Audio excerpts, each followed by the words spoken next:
Good morning student, कैसे हो? Last की 2 क्लासें अपनी 3 क्लासें हो गई है, आज अपनी 4th क्लास है और लास्ट की तीनों क्लासें मुझे लगता है आपको अच्छे से समझ में आई होगी। और जो थोड़ी बहुत समस्या है स्क्रीनशॉट की उसका मैं आज पूरा ध्यान रखूंगी जिससे आपके क्लास में कहीं कोई प्रॉब्लम ना आए। तो लास्ट टॉपिक से पहले थोड़ा अपन परिचय ले लें। लास्ट टॉपिक अपना त्रिमुनि था, माहेश्वर सूत्र से अपन त्रिमुनि पर आ गए थे। त्रिमुनि में अपन ने पढ़े थे तीनों मुनियों में फर्स्ट पाणिनि, सेकंड कात्यायन, तीसरे अपने पतंजलि थे। और तीनों मुनि से संबंधित जितने भी प्रश्न बनेंगे अभी अपने लास्ट वीडियो में अपन ने उनका परिचय तक पढ़ा था, अब उनसे रिलेटेड अपन क्वेश्चन पढ़ेंगे। तो यहाँ आपके सामने कुछ क्वेश्चन लिखे हुए हैं, उसको अपने को ध्यान से समझना है। सबसे पहला क्वेश्चन है त्रिमुनिः गण्यते, यानी त्रिमुनि आपको नाम से पता चल रहा है, समझाया था पहले। 3 मुनि, गण्यते शब्द का मतलब होते हैं गिनते हैं, यानी गणना करना। यानी 3 मुनियों में आप किन किन की गणना करते हो या किन को गिनते हो? तो पहला ऑप्शन है आपका पाणिनि, दूसरा है कात्यायन, तीसरा है पतंजलि और चौथा ऑप्शन है सर्वे। तो आपको नाम से एक ऑप्शन देखते ही आंसर पता चल गया होगा, त्रिमुनियों में गिने जाते हैं। तो पाणिनि, कात्यायन और पतंजलि तीनों ही त्रिमुनियों में गिने जाते हैं, अतः आंसर आपका कौन सा होगा? 4th यानी सर्वे। सर्वे का मतलब समझाया था सभी। अब आपके ऑप्शन चेंज कर रहे हैं, क्वेश्चन वही है। 3 मुनियों में गिने जाते हैं, कालिदास नहीं, वरदराज नहीं, वररुचि, तो कात्यायन का ही दूसरा नाम बताया था, क्या था? वररुचि। तो वरद यानी वर देख के डायरेक्ट आंसर पता नहीं करना है, पूरा नाम भी पढ़ना है, क्योंकि ऑप्शन तो फटाफट आप भरते ही एक बार में गोला कर दिया फिर व्हाइटनर लगाओगे तो भी कुछ नहीं होने वाला है। तो नाम देख के पीछे पूरा यहाँ क्या लिखा हुआ है? वरदराज, जबकि होना क्या चाहिए? वररुचि। तो 3 मुनियों में गिने जाते हैं, तो लास्ट में क्या लिखा हुआ है? न कोऽपि। तो आप कौन सा ऑप्शन राइट करेंगे? वररुचि। तीनों मुनियों के नाम अच्छे से याद करने का तरीका भी बताया था, तो ध्यान से उसको रखना है। फिर नेक्स्ट क्वेश्चन लिख लिया, त्रिमुनिः न गण्यते, 3 मुनियों में गिने जाते हैं। अब बीच में क्या लगा दिया अपन ने? न का मतलब क्या हुआ? नहीं, यानी 3 मुनियों में नहीं गिने जाते हैं। अब कौन नहीं गिने जाते हैं वो ध्यान से देखें।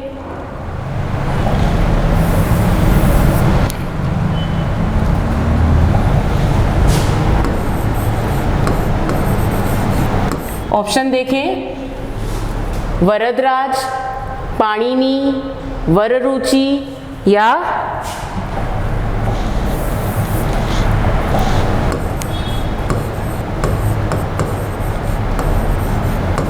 पतंजलि। 3 मुनियों में नहीं गिने जाते हैं, तो तीनों मुनियों में कौन नहीं गिने जाते हैं? फिर से देखें, पाणिनि आते हैं, वररुचि भी आते हैं और पतंजलि भी आते हैं। तो कौन सा ऑप्शन राइट होगा अपना? वरदराज। तो दोनों टाइप से क्वेश्चन आते हैं, 3 मुनियों में गिने जाने वाले और 3 मुनियों में नहीं गिने जाने वाले।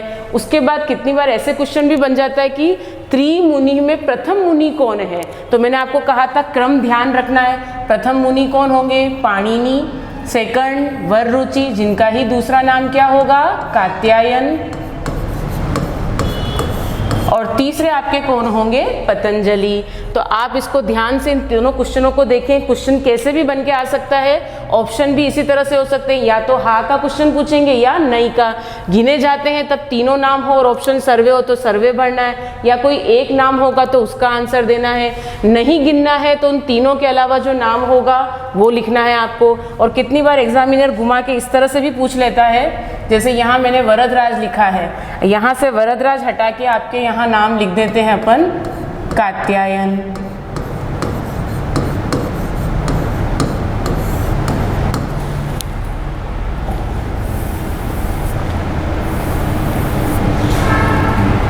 और 4th ऑप्शन कर दें अपन न कोऽपि।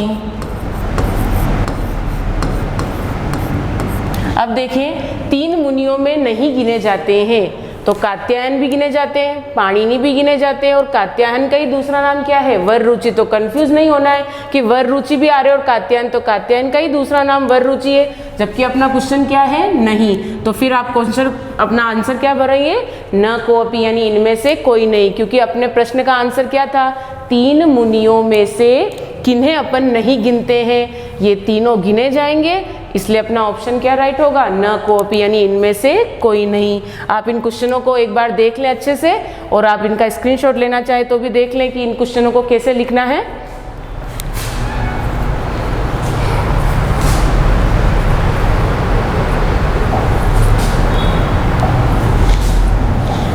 अब 3 मुनियों के बाद आपको मैंने कहा था कि इन तीनों की किताबों में से कोई क्वेश्चन बनता है तो उसमें से सबसे फेमस एक ही बुक रहेगी, वो होगी आपकी पाणिनि की अष्टाध्यायी। अष्टाध्यायी से पहले मैं 2-3 क्वेश्चन लिख के दूंगी, जिससे आपको लास्ट में आपको उसकी प्रैक्टिस करनी कि ये सारे आंसर इनसे टॉपिक से रिलेटेड हैं और उसमें से आपको समझना है कि कौन से प्रश्न का उत्तर क्या होगा। तो अब अपन सामान्य परिचय पढ़ेंगे किसका, अष्टाध्यायी का। तो अष्टाध्यायी का सामान्य परिचय पढ़ने से पहले अपने को ये ध्यान रखना है कि अष्टाध्यायी में किनका वर्णन है। अष्टाध्यायी में सारे सूत्र लिखे हैं। जब कल लास्ट क्लास हुई थी तब अपन ने कहा था कि सूत्रकार कह, तो सूत्रकार कौन है, पाणिनि। पाणिनि ने कौन सी किताब लिखी है, तो अष्टाध्यायी। तो अपन अष्टाध्यायी, वार्तिक और महाभाष्यम में से केवल अष्टाध्यायी का सामान्य परिचय पढ़ेंगे।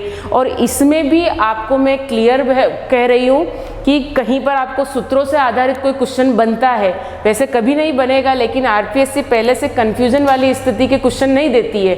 तो जिन चीज़ों पे आपको पहले से ही विवाद होता है वो क्वेश्चनों को आपको ज़्यादा हेडेक लेने की ज़रूरत नहीं है कि मुझे ये इस क्वेश्चन का परफेक्ट आंसर, जब नहीं होगा जिसका परफेक्ट आंसर उसके क्वेश्चन बनते भी नहीं हैं। तो अष्टाध्यायी से क्या क्या क्वेश्चन आपके सामान्य परिचय से बन सकते हैं, तो अब अपनी हेडिंग होगी अष्टाध्यायी सामान्य परिचय।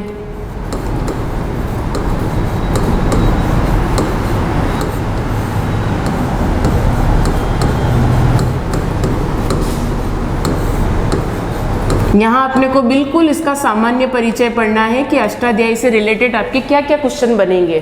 तो सबसे पहले अष्टाध्यायी, नाम से ही पता चल रहा है, अष्ट यानी 8, अध्याय, कितने अध्याय हैं इसमें, 8। एक आपने क्वेश्चन पूछा था आवृत्ति। आवृत्ति का मतलब क्या होता है, आवृत्ति का मतलब होता है रिपीट, यानी दोबारा। कोई भी प्रश्न है जिसकी 2 बार आवृत्ति हो रही है, तो ह वर्ण था इसलिए उसकी आवृत्ति कितनी बार हुई है, 2 बार। तो रिपीट होना उसको अपन समझ सकते हैं, आप इंग्लिश में डायरेक्ट समझे, रिपीट या दोबारा, उसको अपन क्या बोलेंगे, आवृत्ति। अष्टाध्यायी का सामान्य परिचय।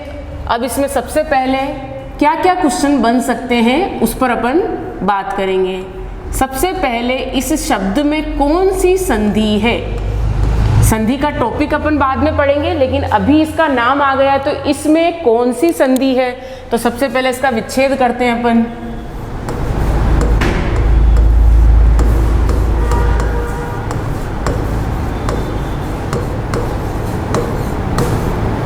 विच्छेद क्या आया, अष्ट अध्यायी। तो 8 अध्याय हैं। अब इसका अर्थ भी आसानी से पता चल जाएगा, अष्ट अध्यायी। प्लस से पहले अ है, बाद में भी अ है। तो सामान्य इसका थोड़ा बहुत तो संधि का परिचय आपने पढ़ा ही होगा। जब दोनों तरफ समान वर्ण हो तो वहाँ कौन सी संधि होती है, दीर्घ संधि। तो इस पर दीर्घ आदेश होगा, दीर्घ आदेश होके यहाँ क्या आदेश होगा, आ। इसलिए अष्टाध्यायी का संधि विच्छेद करेंगे तो क्या आएगा, अष्टधन अध्यायी। कौन सी संधि है इसमें, दीर्घ संधि। संधि का नाम दीर्घ संधि।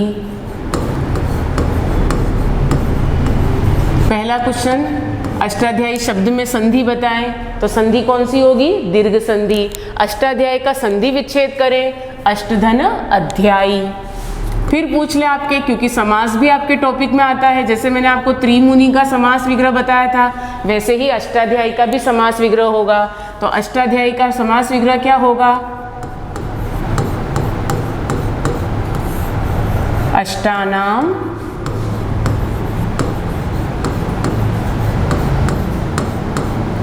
अध्यायनाम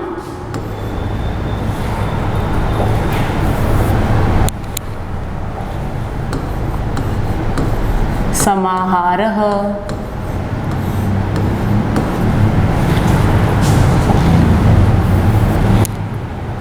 अब जिसके विग्रह में आगे सबसे पहले संख्या दिखे और संख्या देखते ही समास का निर्धारण नहीं करना है, क्योंकि हिंदी में जैसे संख्या देखते ही अपन डायरेक्ट डिसाइड करते हैं द्वंद्व समास, द्विगु समास होगा, लेकिन यहाँ संख्या देखते ही डिसाइड नहीं करना है। संख्या के विग्रह में यदि आप समाहार लगा रहे हैं, समाहार लगाने के बाद भी आगे संख्या है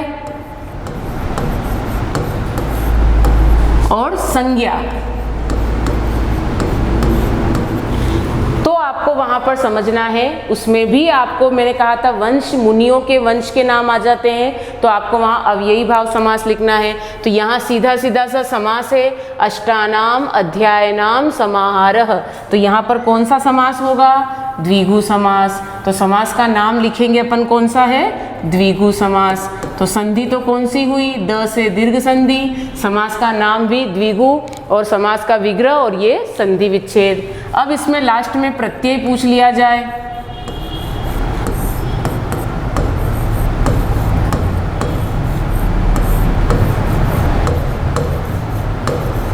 बहुत से डीप में आपके प्रत्यय नहीं बनेंगे, लेकिन कुछ प्रत्यय जो सामान्य फर्स्ट ग्रेड तक के सिलेबस में आते हैं वो तो अपने को सामान्य पढ़ने ही है। तो ज़्यादा डीप में अपने को नहीं जाना है कि अध्याय कैसे बना या क्या, अपने को सीधा सा अध्यायी, क्योंकि मूल शब्द तो आपका यहाँ पर क्या आ रहा है? अध्याय।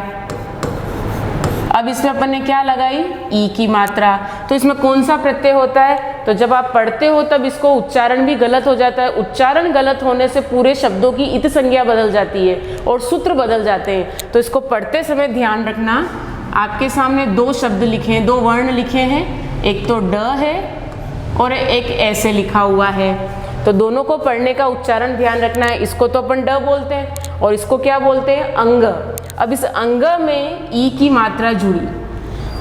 कौन सी मात्रा जुड़ी? ई की। तो इस प्रत्यय का नाम क्या हुआ? इंगिप प्रत्यय। डिप प्रत्यय नहीं बोलना है, इंगिप प्रत्यय। तो आपको अष्टाध्यायी शब्द से संबंधित ही कितने क्वेश्चन बन गए?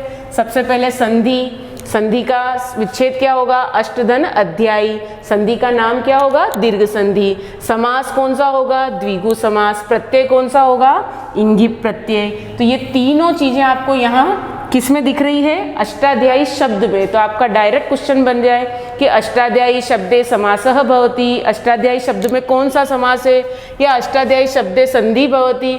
तो अपने को ये नहीं देखना है कि संधि तो हमने वहाँ पढ़ी थी, ये यहाँ अष्टाध्यायी तो एक किताब का नाम है, लेकिन किताब में भी यदि विच्छेद हो रहा है तो आपको पूरा ध्यान रखना है।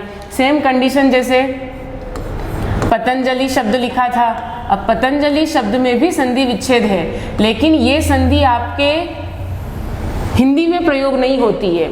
पररूप संधि अपन नई संधि है, तो इसको इसलिए मैंने डिस्कस नहीं किया है, तो इसको अपन बाद में पढ़ेंगे।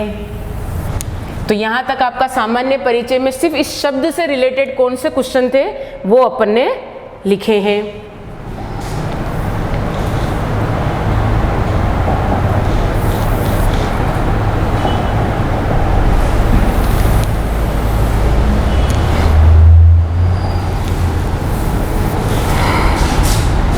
अब यहाँ से अष्टाध्यायी का सामान्य परिचय शुरू होगा, जिसके जितने भी महत्वपूर्ण बिंदु हैं वो अपन लिखेंगे। सबसे पहला पॉइंट, इसके रचनाकार। तो नाम से पता चल रहा है अपने को इसके रचनाकार कौन है। रचनाकार है इसके पाणिनि। तो पहला पॉइंट आपका बनता है रचनाकार, यानी अष्टाध्यायी के लेखक का नाम क्या है। तो अष्टाध्यायी के लेखक कौन है? अष्टाध्यायी के लेखक है पाणिनि। लेखक की जगह क्या लिखवाया गया? रचनाकार। रचनाकार की जगह भी रचयिता भी लिखा हुआ आता है, तो रचयिता भी कौन है? पाणिनि। तो ये लैंग्वेज का है। आंसर आपको अच्छे से पता होगा, क्योंकि आप पढ़ रहे होगे तो ध्यान से, तो हर चीज़ आपको पता होगी, लेकिन क्वेश्चन कैसे घुमा के आया उसको आपको अच्छे से समझना है। तो रचयिता पूछे, लेखक पूछे, रचनाकार पूछे, तो आपको सीधा सा आंसर क्या देना है? पाणिनि। तो यहाँ पर त्रिमुनि से रिलेटेड भी पूछ लिया जाए और इसके अष्टाध्यायी के रचनाकार। तो यहाँ अपन अष्टाध्यायी के बारे में पूरी बात कर रहे हैं, तो सबसे पहला पॉइंट, अष्टाध्यायी के रचनाकार कौन है? तो कौन है? पाणिनि। नेक्स्ट बिंदु,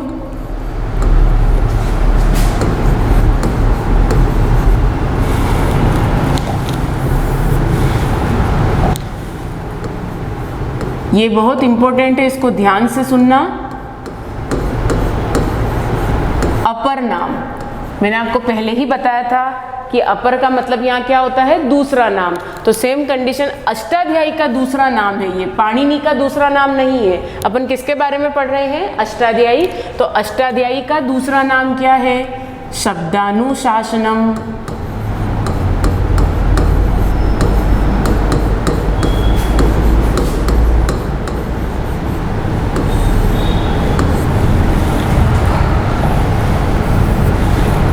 अष्टाध्यायी का दूसरा नाम क्या है, शब्दानुशासनम। अब यहाँ पर अपन इसको समझे तो ये क्या लिखा हुआ है, शब्द और अनुशासनम, यानी किसको अनुशासित करना है। अनुशासन आप समझते ही हैं, जब आप स्कूल में पढ़े होंगे तो इस शब्द से तो बहुत परिचित होंगे। तो अनुशासन, अनुशासन किसका अनुशासन है यहाँ पर, शब्दों का। अब शब्दों को कैसे अनुशासित करते हैं, जानवरों को व्यवस्थित कर सकते हैं, फिर अपन इंसानों को कर सकते हैं, लेकिन शब्दों को कैसे करेंगे। तो शब्दों को अनुशासित कहाँ किया जाता है, व्याकरण के अंदर। किसमें किया जाता है, व्याकरण। कौन सा शब्द शुद्ध है, कौन सा अशुद्ध है, किसमें बड़ी मात्रा आएगी, किसमें छोटी मात्रा आएगी, यानी शब्दों को अनुशासित करना। किसे, शब्दों को शुद्ध या अशुद्ध बताने के लिए आप क्या पढ़ते हैं, इसके लिए व्याकरण। जब तक व्याकरण का ज्ञान नहीं होता है तब तक आप शब्दों को शुद्ध अशुद्ध का पता नहीं कर पाते हैं। तो अष्टाध्यायी का दूसरा नाम तो क्या है, शब्दानुशासनम। शब्दानुशासनम को जब अपन ने तोड़ा तो क्या आया, शब्द अनुशासनम। अब अनुशासन का यहाँ मीनिंग अपन क्या ले रहे हैं, व्याकरण। अब व्याकरण से किसको व्याकृत करना है, शब्दों को। तो शब्द अनुशासनम, तो यहाँ ध्यान रखना है क्योंकि आपके सिलेबस में शिक्षण विधियाँ भी है। तो शब्दों को अनुशासित करना, इसको सामान्य लैंग्वेज में अपन लिख दें कि शब्दों को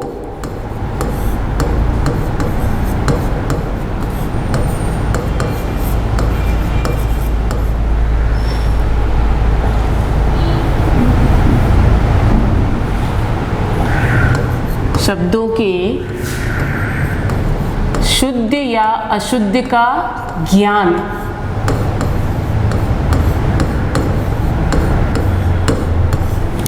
और ये अपने को किस में पता चलता है, व्याकरण में।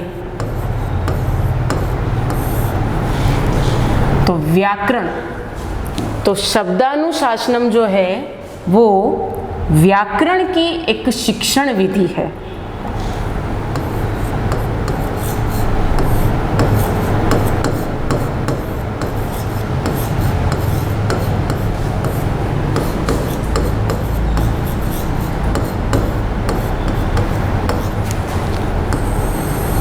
पूरा ध्यान से समझें। अष्टाध्यायी के रचनाकार कौन है, पाणिनि। अष्टाध्यायी का दूसरा नाम क्या है, शब्दानुशासनम। शब्दानुशासनम का यहाँ अर्थ क्या लेंगे, शब्दों के शुद्ध अशुद्ध का ज्ञान, यानी उन्हें अनुशासित करना, जो किसके द्वारा संभव है, व्याकरण के द्वारा। इसलिए शब्दानुशासनम किसकी शिक्षण विधि हुई, तो व्याकरणस्य शिक्षण विधि, यानी व्याकरण की शिक्षण विधि के रूप में आप क्या पढ़ सकते हैं, शब्दानुशासनम। तो यहाँ रचनाकार और दूसरा पॉइंट क्या हुआ आपका, अपर नाम। अब तीसरा पॉइंट है आपका अध्याय। तो अध्याय तो आपको नाम से पता चल रहे होंगे कि इसमें कितने अध्याय हैं, 8। 8 को संस्कृत में क्या बोलेंगे, अष्ट।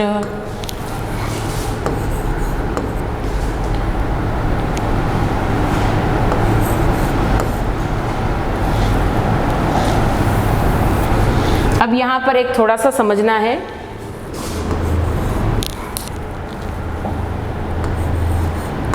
चरण, पंक्ति, लाइन, इन तीनों शब्दों के लिए संस्कृत में शब्द प्रयोग होगा पाद। तो इसको आपको ध्यान से समझना है कि जहां जहां मैं इस तरह से शब्द प्रयोग करूं वहां पर आपको उसकी लाइन, पंक्ति या चरण को देखना है। तो यहाँ पर आपको मेन चीज इसलिए समझा रहे हैं क्योंकि क्या होता है कि जैसे लेखक ने जिस तरह से अध्याय का नाम लिख दिया तो अपने को उसी नाम से बुलाना है। जैसे कि मैं बताती हूँ, मम्मट विरचित काव्य प्रकाश है, तो काव्य प्रकाश में उन्होंने अपने ग्रंथों में जितने भी अध्याय लिखे उसमें प्रकाश, प्रथम प्रकाश, द्वितीय प्रकाश, साहित्य दर्पण में उल्लास से चलता है, तो उसको पर्टिकुलर लेसन के नाम को उसी से बुलाया जाता है। तो इन्होंने अपने अध्याय में तो कितने अध्याय लिख दिए हैं? 8, लेकिन उसमें जो चरण प्रयोग किए, चरण को अपन क्या बोलेंगे? पाद। और इसमें कितने हैं ये? तो अपने को टोटल लिखने हैं, कुल लिखने हैं 32। तो अष्टाध्यायी में कुल कितने पाद है? तो कितने हैं? 32। 32 को संस्कृत में क्या बोलेंगे? द्वि या द्वा दोनों प्रयोग होते हैं, तो द्वित्रिंशत्, यानी 32 को संस्कृत में क्या बोलेंगे? द्वित्रिंशत्। और इसमें कुल कितने पाद हैं? यानी अष्टाध्यायी पुस्तके या अष्टाध्यायी ग्रंथे कति पादाः भवन्ति, तो आपको कितने लिखने हैं? द्वित्रिंशत्।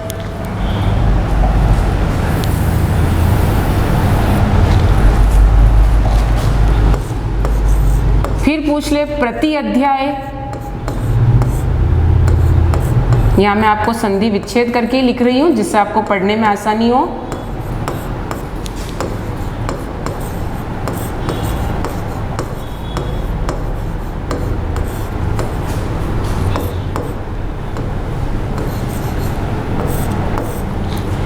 अब टोटल कितने हैं? 32। प्रति अध्याय पाद संख्या 4। 4 को संस्कृत में क्या बोलेंगे? चत्वारः या चतुर्थ लिख दें आप, वो क्रम के अनुसार होता है। 8 अध्याय है, प्रत्येक अध्याय में कितने पाद हैं? 4। टोटल कितने हो गए? 32। और 32 को संस्कृत में क्या बोलेंगे? द्वित्रिंशत्। तो यहाँ तक अभी तक 5 बिंदु हुए। रचनाकार, दूसरा नाम, अध्याय, पाद, प्रति अध्याय में पाद संख्या।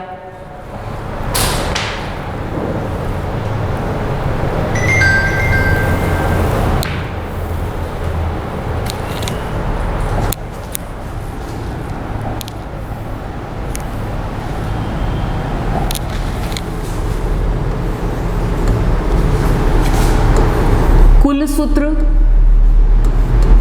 ये क्वेश्चन में आपको अलग अलग किताबों में अलग अलग संख्या हो सकती है। 3998 भी मिलते हैं, कितने लगभग 4000 भी लिखते हैं। तो इसका अभी तक कंफर्म नहीं आंसर होता है, तो अपन डायरेक्ट लिखेंगे यहाँ लगभग कितने हैं? 4000। यानी अष्टाध्यायी में कुल कितने सूत्र हैं? तो कितने हैं? 4000। आप एनसीईआरटी की बुक है या कहीं पर भी पढ़ेंगे, लेकिन इसका शुद्ध रूप से डिसाइड नहीं है कि कितने हैं, तो आपको मैं सिर्फ इतना ही लिखवाऊंगी, लगभग 4000। तो कुल सूत्र कितने हैं? लगभग 4। और सबसे इंपॉर्टेंट, अष्टाध्यायी का प्रथम सूत्र। अब यहाँ पर देखें ध्यान से, अष्टाध्यायी का प्रथम सूत्र इसलिए इंपॉर्टेंट माना जाता है क्योंकि जब आप संधि पढ़ते हैं तो संधि में सबसे पहले दीर्घ संधि है। लघु सिद्धांत कौमुदी में अपन पढ़ेंगे तो लघु सिद्धांत कौमुदी में यण संधि पहले है। तो यहाँ पर सबसे पहले कौन सी संधि प्रयोग हुई है? तो कौन सी संधि प्रयोग हुई है वही इसका क्या माना जा रहा है? प्रथम सूत्र। तो अष्टाध्यायी का जो प्रथम सूत्र है वो इसलिए इंपॉर्टेंट रहता है क्योंकि इन्होंने अपने ग्रंथ का प्रारंभ वृद्धि संधि से किया है, और वृद्धि संधि का सूत्र लिखा है वृद्धिरादेश। तो अष्टाध्यायी का प्रथम सूत्र इसलिए महत्वपूर्ण हो जाता है क्योंकि उन्होंने अपने ग्रंथ का प्रथम सूत्र क्या लिखा है? वृद्धिरादेश। तो संस्कृत साहित्य में परंपरा रहती है मंगलाचरण की, कि मंगलाचरण के बिना ग्रंथ को प्रारंभ नहीं किए जाते हैं। अब ये तो पूरा व्याकरण ग्रंथ है, व्याकरण तो वैसे ही नीरस होती है, आपको भी कम समझ में आती है कि अरे यार व्याकरण है, व्याकरण पूरी नीरस, लेकिन उसको रसमय करना ये, और आपको खुद को भी आनंद से पढ़ने के लिए। अब उन्होंने अपने प्रथम सूत्र में वृद्धिरादेश इसलिए प्रयोग किया है कि मेरे ग्रंथ की हमेशा वृद्धि होती रहे। यानी मंगलाचरण में उन्होंने सबसे पहला क्या सूत्र लिखा है? वृद्धिरादेश। मेरे ग्रंथ की वृद्धि होती रहे, उसमें कोई संकट नहीं आए, इसलिए उन्होंने अपना सूत्र क्या लिखा है? वृद्धिरादेश। तो प्रथम सूत्र इसलिए महत्वपूर्ण हो जाता है कि अष्टाध्यायी का प्रथम सूत्र कौन सा है? तो वृद्धिरादेश। अंतिम सूत्र पर कभी क्वेश्चन बनता नहीं है, फिर भी लिखवा देते हैं।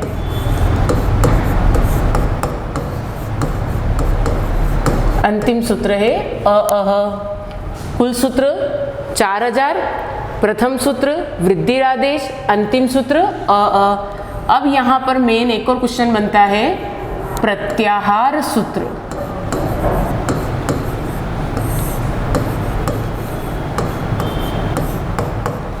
प्रत्याहार संधि विच्छेद करेंगे तो आएगा प्रतिधन आहार, और इसमें कौन सी संधि है तो यण संधि।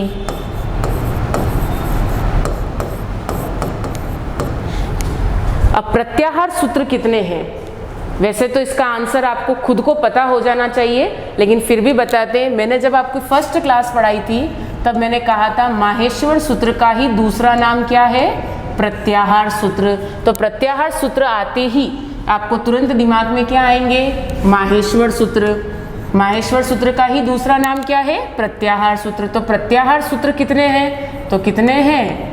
14। और 14 को संस्कृत में क्या बोलेंगे? ये आपको पहले भी लिखवा दिया है, फिर से लिखवा देते हैं, चतुर्दशः। और प्रत्याहार सूत्रों को ही क्या कहा जाता है? माहेश्वर सूत्र।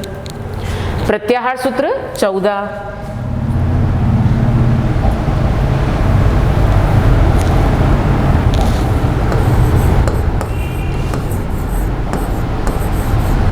प्रत्याहार संख्या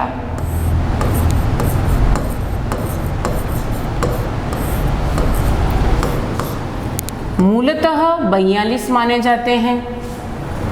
जब पाणिनि में अष्टाध्यायी में वर्णन किया था तब कितने बताए थे? 42। अब 42 को आपको मैंने पहले ही बताया था क्या होते हैं।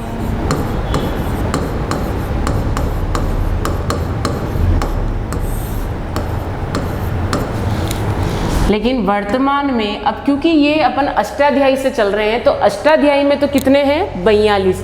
लेकिन वर्तमान में इसकी संख्या कितनी मानी गई है? अभी कितने मानते हैं अपन? वर्तमान में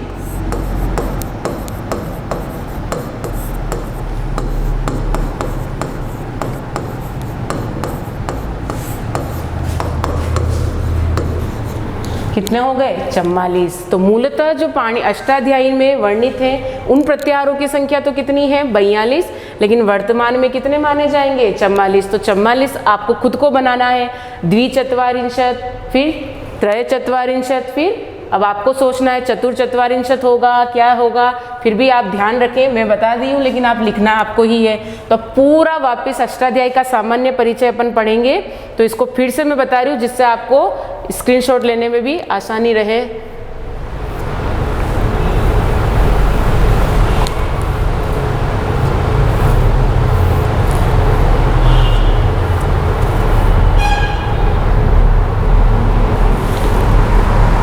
चलिए पूरा अष्टाध्यायी का सामान्य परिचय फिर से सारांश में फटाफट पढ़ेंगे। अष्टाध्यायी सामान्य परिचय। अष्टाध्यायी शब्द में कौन सी संधि है तो दीर्घ संधि। अष्टाध्यायी का संधि विच्छेद क्या होगा? अष्टधन अध्यायी। समास कौन सा है? द्विगु समास। समास विग्रह क्या होगा? अष्टानाम अध्यायानाम समाहारः। प्रत्यय कौन सा होगा? इंगिप प्रत्यय। डिप नहीं बोलेंगे, फिर से ध्यान रखें क्या बोलेंगे इसे? इंगिप प्रत्यय।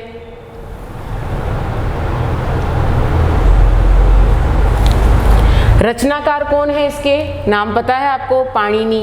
अपर नाम है इसका शब्दानुशासनम। अपर का मतलब यहाँ क्या होगा? दूसरा नाम।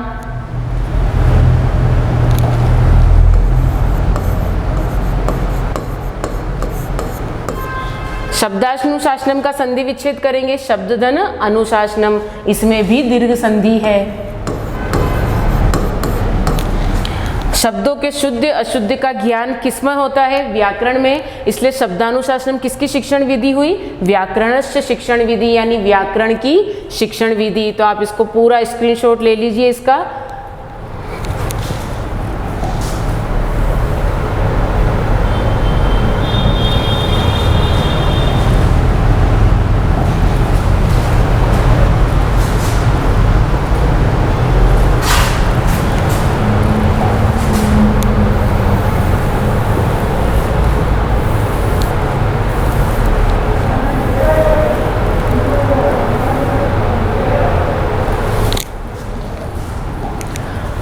अब इसमें अध्याय कितने हैं? 8। 8 को क्या बोलेंगे? अष्ट। पाद कितने हैं 32, 32 को संस्कृत में क्या बोलेंगे द्वित्रिंशत्। प्रति अध्याय पाद संख्या, प्रत्येक अध्याय में कितने हैं तो 4, 4 को क्या बोलेंगे चत्वारः या चतुर्थ लिखा हुआ है। टोटल कितने हो गए 32। कुल सूत्र कितने हैं लगभग 4000। प्रथम सूत्र कौन सा है वृद्धि रादेश, वृद्धि संधि का प्रथम सूत्र है इसलिए इंपॉर्टेंट रहता है। अंतिम सूत्र कौन सा है प्रत्याहार सूत्र कितने हैं, प्रत्याहार संख्या और प्रत्याहार सूत्र का ध्यान रखना है। जब आपको प्रत्याहार सूत्र कहे यानी माहेश्वर सूत्र संख्या में कितने हैं 14 और प्रत्याहार संख्या जब कहे तो मूलतः कितने थे 42, वर्तमान में कितने हैं 44। तो इसका स्क्रीनशॉट ले लीजिए।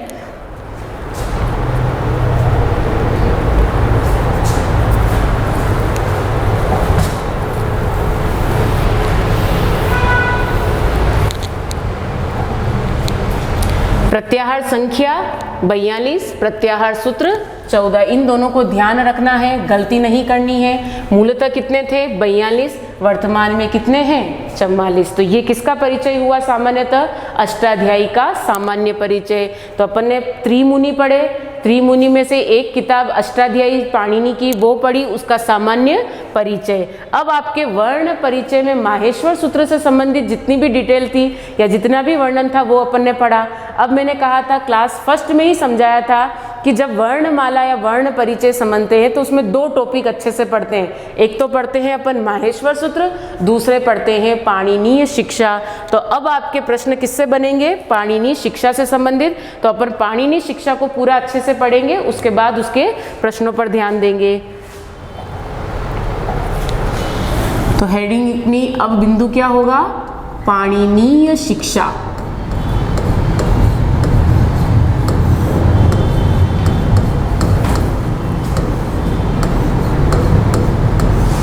ये वर्ण परिचय इसके आधार पर पूरे बदल जाते हैं। तो मैं आपको सारांश में इधर माहेश्वर सूत्र की लिख देती हूँ जिससे आपको समझने में और आसानी होगी। माहेश्वर सूत्र के अनुसार कुल वर्ण कितने थे, पहले तो स्वर लिख देते हैं 9 तो थे स्वर, 33 व्यंजन और कुल वर्ण कितने थे 42, 9, 33, 42। ये सारा किसके अनुसार है माहेश्वर सूत्र के अनुसार।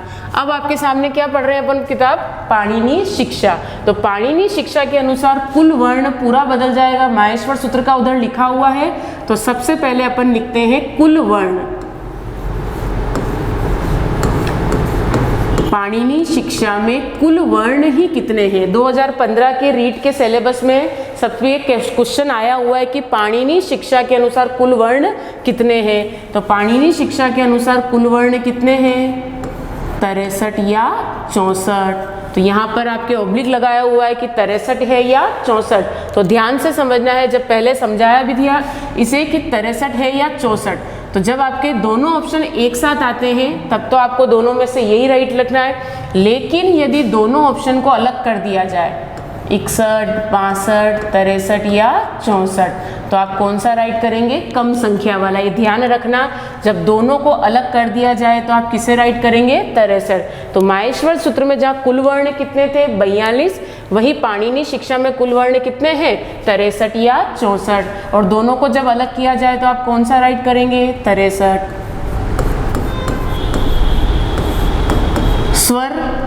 स्वर माहेश्वर सूत्र में कितने हैं 9, लेकिन पाणिनीय शिक्षा में कितने हो जाएंगे 21 या 22।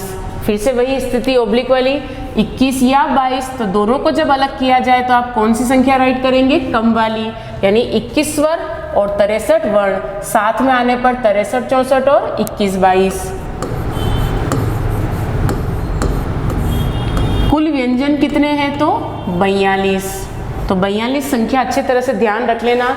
42 माहेश्वर सूत्र के अनुसार कुल वर्ण है, 42 पाणिनीय शिक्षा के अनुसार कुल व्यंजन है, और अष्टाध्यायी में मूलतः प्रत्याहार कितने हैं तो भी 42। तो आप एक पेज पे आराम से तीनों संख्या से रिलेटेड क्वेश्चन लिख सकते हैं। 42 माहेश्वर के कुल वर्ण,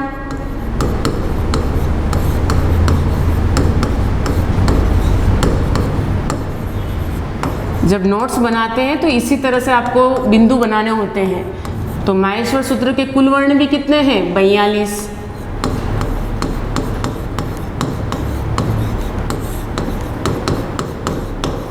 पाणिनि शिक्षा में कुल व्यंजन वो भी कितने हैं? 42।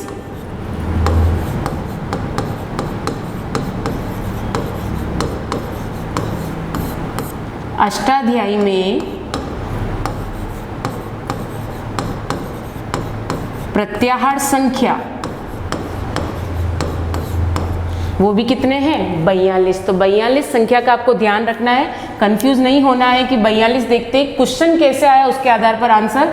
माहेश्वर सूत्र के अनुसार कुल वर्ण 42, पाणिनि शिक्षा के कुल व्यंजन भी 42, अष्टाध्यायी में प्रत्याहार संख्या भी कितनी है? 42। तो यहाँ पर आपको देखना है पाणिनि शिक्षा के कुल वर्ण कितने हुए? 63 या 64।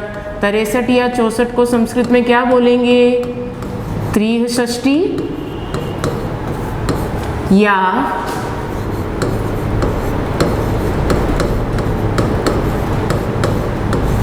चतुर्षष्टि।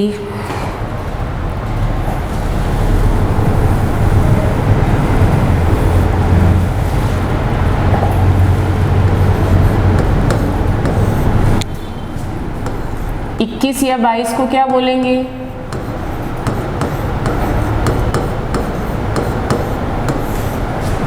एकविंशति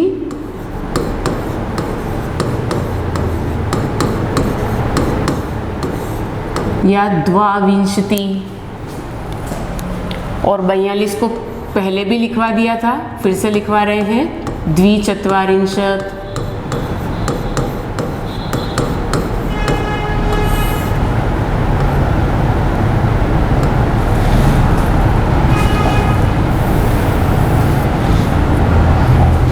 तो यहाँ देखिए पाणिनि शिक्षा के अनुसार कुल वर्ण 63 64, कम आने पर 63 सही करना है, अलग आए तो 21 22 में से कौन सा सही करेंगे? 21। व्यंजन कितने हैं? 42।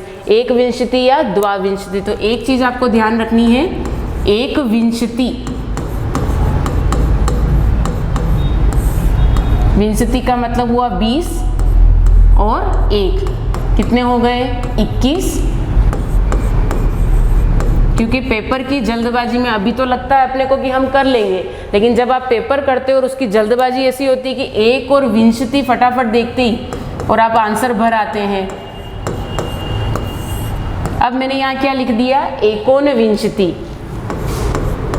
एक ऊन विंशति। उनका मतलब होता है कम। विंशति यानी कितने हो गए? 20। 20 में कम कितने हैं? 1। तो एकोनविंशति का मतलब क्या हो गया? 19। तो थोड़ा ध्यान रखना है, एक विंशति आए या एकोनविंशति, ऑप्शन को अच्छे से पढ़ना है, उसके बाद उत्तर लिखना है कि एक विंशति आया यानी 21, एकोनविंशति का मतलब क्या होता है? 19। 20 में 1 कम और 20 और 1 21। तो आपका ऑप्शन एक विंशति है। एक विंशति जब आता है पढ़ने में ऑप्शन में फर्स्ट लिख दिया जाए एकोनविंशति, और आपका ध्यान पेपर में करते हुए जल्दबाजी में फटाफट भर दिया और लास्ट ऑप्शन हो आपका क्या? एक विंशति। तो क्वेश्चन एक एक पॉइंट पे व्यक्ति रह जाता है, तो जल्दबाजी नहीं करनी है पेपर में। तो पाणिनि शिक्षा के अनुसार कुल वर्ण हो गए 63 64, स्वर हो गए 21 22, व्यंजन हो गए 42, और इन दोनों में से किसको? इसको 63 या 21 को राइट करना है।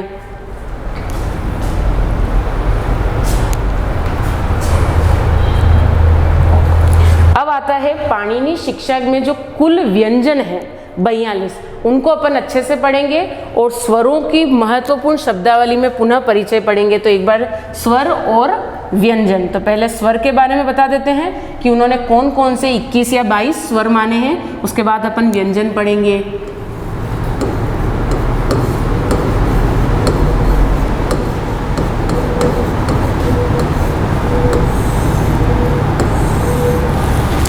या 22 स्वर। अब 21 या 22 स्वर कौन कौन से हैं? संस्कृत में माहेश्वर सूत्र में तो मूलतः कितने थे? 9। यहां लिख देते हैं साइड में।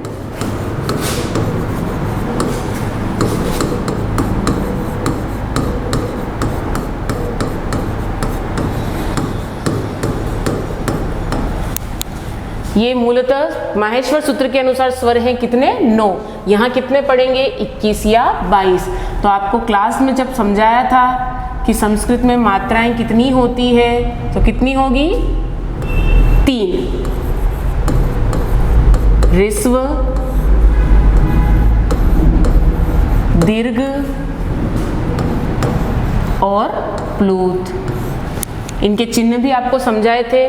तो यहाँ आपको देखना है कि जो पाणिनि ने 21 या 22 स्वर बताए थे वो किसके आधार पर बताए थे? मात्राओं के आधार पर। इसलिए वो स्वर कितने हो गए? 21 या 22। बाकी फिर भी मूलतः स्वर उसमें भी कितने माने जाते हैं? 9। जो माहेश्वर सूत्र में पढ़े जाते हैं वही 9 स्वर हैं, लेकिन उन 9 स्वरों को उन्होंने तीनों मात्राओं के आधार पर बताया है। तो सबसे पहले आएंगे ऋस्व स्वर, अ, ई, उ, री और ली। ये आपके सबसे पहले कौन से स्वर हुए? ऋस्व स्वर। संख्या में कितने हो गए? ये 5। अब आपके कौन से स्वर आएंगे? दीर्घ स्वर।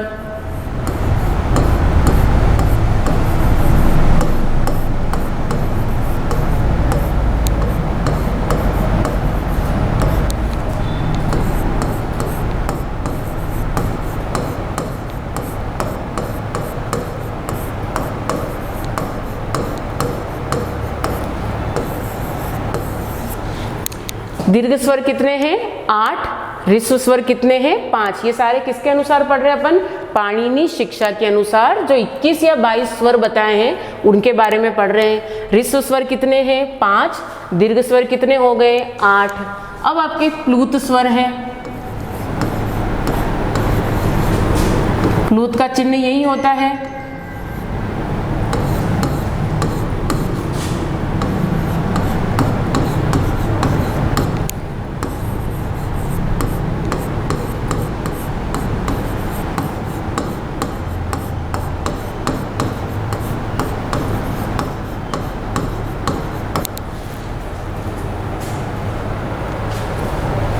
कितने हो गए? 9। अब टोटल गिरे 5, 8 और 9। कितने आ रहे हैं? 22। जबकि मैंने आपको कहा था कि 21 या 22 में से आपको कितने सही करने हैं? हमेशा 21 वाले। मूलतः उन्होंने कितने माने हैं? 21 या 22 स्वर। पाणिनि शिक्षा में जो स्वर वर्णित है वो कितने हैं? 21 या 22। 21 या 22 को अपन ने पूरा वर्णित किया। ऋस्व स्वर कितने हैं? 5। दीर्घ स्वर कितने हैं? 8। प्लूत स्वर कितने हैं? 9। अब आपके प्रश्न ये आता है कि ये तो 22 हैं और मैंने आपको कहा था कि जब अलग आए तो आप कितने राइट करेंगे? 21। तो यहाँ देखें, जब अपन ने मात्राओं के आधार पर स्वर पढ़ा था तो अपन ने कहा था ली वर्ण में दीर्घाभाव होता है, यानी दीर्घ का अभाव होता है। ये आपने पढ़ा था ध्यान से। 9 स्वरों में मात्राओं के आधार पर किसमें कौन सी मात्रा का अभाव है, तो ये अपन ने पूरा अच्छे से पढ़ा है। तो ली वर्ण में किसका अभाव होता है? दीर्घाभाव। तो नव व्याकरण ये मानते हैं कि यदि दीर्घ अभाव माना गया है तो प्लूत को भी अभाव माना जाए, यानी मात्रा या तो तीनों ही होनी चाहिए या फिर 2 होनी चाहिए। तो यहाँ तो आप ऋस्व भी मान रहे हो और प्लूत भी मान रहे हो, लेकिन नव व्याकरण ये कहते हैं कि आप इसका प्लूत रूप भी नहीं माने। तो अगर आप इसका प्लूत रूप नहीं मानेंगे तो ये कितने हो जाएंगे? पुनः 8। तो यहाँ पर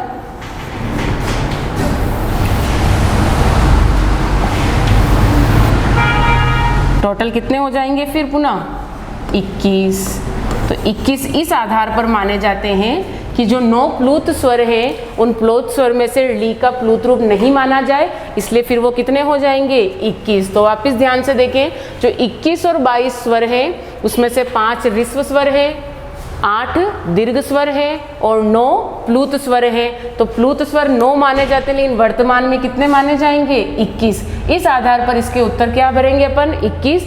बाकी मूलतः 21 या 22 वाला जब आंसर रहता है तब यही आंसर होगा। अलग होने पर आप कौन सा राइट करेंगे? 21 वाला। और वो किस आधार पर हुआ? वो इस आधार पर। तो अपन जब पढ़ेंगे तब अपन 22 स्वर पूरे लिखेंगे ताकि आपको पता रहे कि इस आधार पर ये माने गए हैं।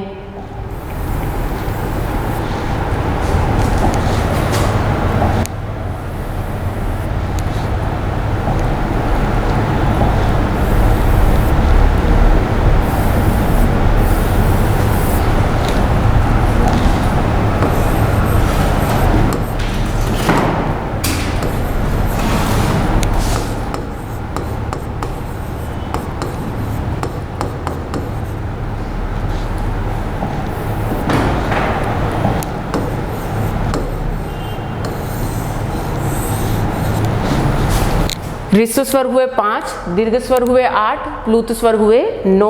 और यहाँ पर अपन नोट करके अलग से लिख देते हैं, री का प्लूत रूप नहीं मानने पर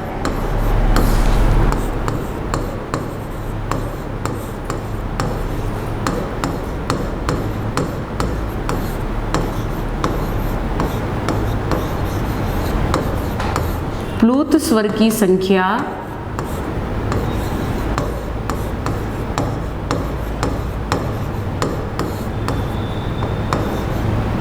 पाणिनीय शिक्षा में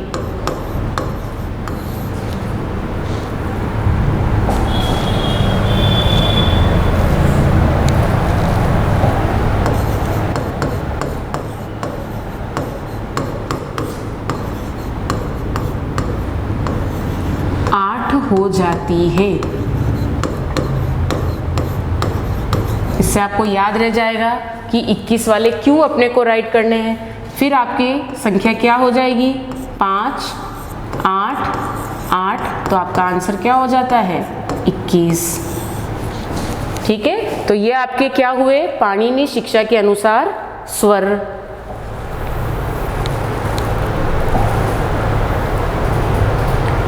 माहेश्वर सूत्र के अनुसार 9, पाणिनि शिक्षा के अनुसार 21, 22, ऋ का दीर्घाभाव इसलिए प्लूताभाव भी माना जाएगा, इसलिए अपन उसकी संख्या 8 लिखेंगे। ह्रस्व स्वर जब भी पूछे तो 5, दीर्घ स्वर 8, प्लूत 9, अन्यथा कितने होंगे, 8।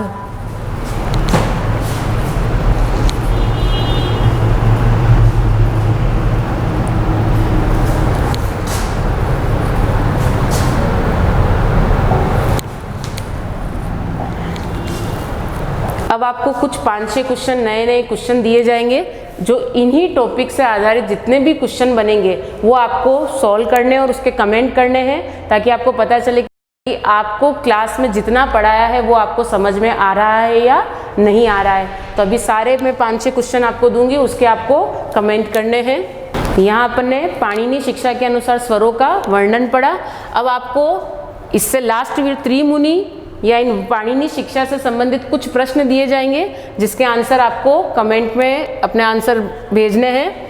तो यहाँ पर मैंने कुछ क्वेश्चन दिए हैं, शुरुआत करते हैं अभी धीरे धीरे, फिर आपको और अधिक क्वेश्चन दिए जाएंगे, जिससे आपको पता चलेगा कि कैसे क्वेश्चन आते हैं, हम इनको कैसे अटेंड करेंगे। तो अभी 2-3 क्वेश्चन ही दिए हैं, ज़्यादा नहीं दिए हैं, सिर्फ पढ़ते हुए और फिर इनका आंसर अच्छे से वीडियो देख के व्यवस्थित और फिर देना। जल्दबाजी में कोई आंसर नहीं है। पहला क्वेश्चन जैसे दिया है, पाणिनि शिक्षा अनुसार वर्णाः भवन्ति। अब इसकी हिंदी भी आपको ही समझनी है, क्योंकि मैं अगर यहाँ बताऊंगी तो पेपर में तो बताने आऊंगी नहीं, तो इसको वैसे ही समझना है पेपर के अनुसार। और इसके आधार से एक ही क्वेश्चन है, लेकिन उसके आधार पर मैंने 3 ऑप्शन दिए हैं कि इस तरह से इसके ऑप्शन आ सकते हैं, तो तीनों के आंसर आपको देने हैं। और ह्रस्व स्वरः संख्या अस्ति, अष्टाध्यायी शब्दे समासः भवति, भाष्यकारकः, इन तीनों के आंसर और आगे के उस क्वेश्चन के आंसर आपको अच्छे से देने हैं। अगर ढंग से आंसर आएंगे तो सब मुझे लगेगा कि आप वीडियो अच्छे से देख रहे हो और उसको समझ भी रहे हो।